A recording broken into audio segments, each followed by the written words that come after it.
Did you know that Jupiter has four huge moons, each like a little world of its own? One of them is on fire with volcanoes.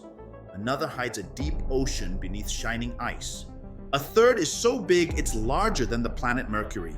And the last is an ancient cratered fossil from the early solar system. These are the Galilean moons of Jupiter: Io, Europa, Ganymede, and Callisto. They all orbit their giant planet in the same direction it spins, like cars on a cosmic racetrack, while dozens of tiny moons far away even orbit backwards, captured long ago. Let's meet these moons one by one, and then the mighty planet that keeps them all together. Io comes first, about 3,643 kilometers across, a little bigger than our own moon. It's a fiery world with hundreds of active volcanoes blasting lava so high they'd make any volcano on Earth look tiny. Next is Europa, 3,121 kilometers wide, just a bit smaller than our moon. Its surface is a shell of bright ice, and underneath lies a deep, salty ocean. If life ever evolved anywhere near Jupiter, this hidden ocean might be where we find it.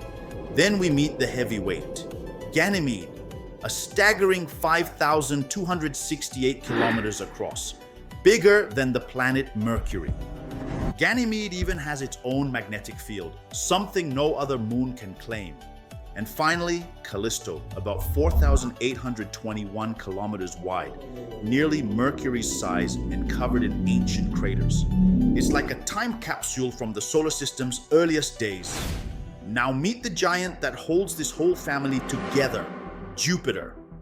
It's a true heavyweight, 11 times wider than Earth and more massive than all the other planets combined. Jupiter spins incredibly fast. One day lasts just 10 hours, so it bulges around its middle. Those colorful stripes, they're powerful jet streams of clouds, and that huge reddish oval, the Great Red Spot, is a storm big enough to swallow 3 Earths, and it's been raging for centuries. Near its poles, shimmering auroras glow brighter than any on Earth, powered by Jupiter's intense magnetic field. Jupiter isn't just a giant, it's also our solar system's bodyguard. Its enormous gravity acts like a cosmic shield, pulling in or flinging away many comets and asteroids that might otherwise crash into the inner planets, including Earth. On top of that, Jupiter's magnetic field is about 20,000 times stronger than Earth's.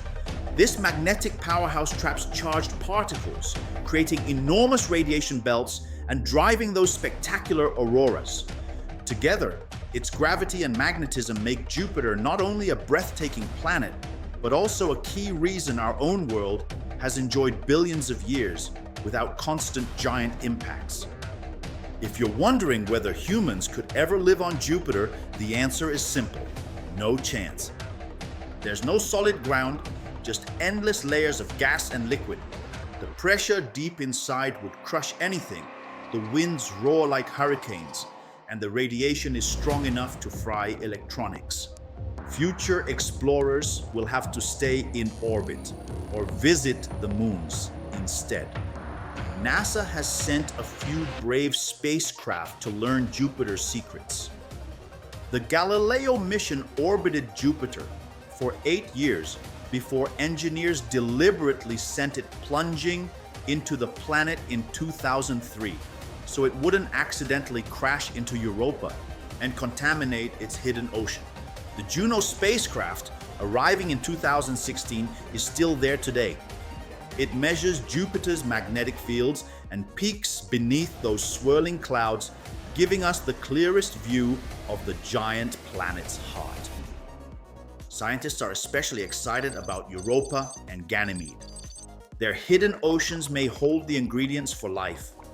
Studying Jupiter itself also teaches us how giant planets form and how their gravity helps protect inner worlds, like Earth, by deflecting comets and asteroids. So when you look up at the night sky and spot that bright point of light, remember, Jupiter isn't just one planet. it's an entire neighborhood of worlds. A fiery moon of volcanoes, an icy moon with a secret ocean, a giant moon larger than a planet, and an ancient cratered relic. Together, they tell the story of how our solar system came to be and remind us that there's still so much waiting to be discovered.